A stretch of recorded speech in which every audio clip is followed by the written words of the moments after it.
কর্তামশাই, সামনে ওই দেখেন, কে যেন সন্নির উপর ভেসে আছে। কোথায় কোথায়? কালু, আমার মনে হয় ভূত। পালা কালু।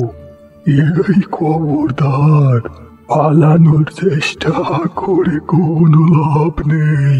তোরা এখান থেকে পালাতে পারবি না। আজকে তোদেরকে সব অপকর্মের বিচার করা হবে।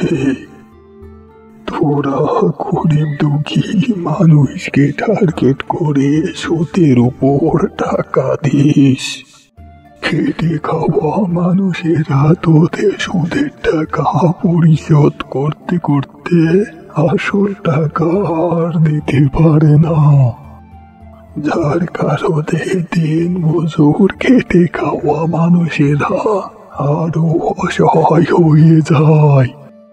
দিনের পর দিন তারা না খেয়ে জীবন যাপন করে। এইসব দেখে তোরা আনন্দে মেতে উঠিস। এখন তোদেরকে শাস্তি পেতে হবে। শেষবারের মতো আমাদেরকে একটা সুযোগ দিন।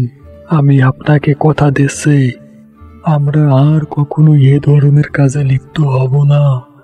শেষ সুযোগটা দিন দরবেশ বাবা। এত করে যেহেতু বলছিস, তবে একটা সুযোগ দিচ্ছি।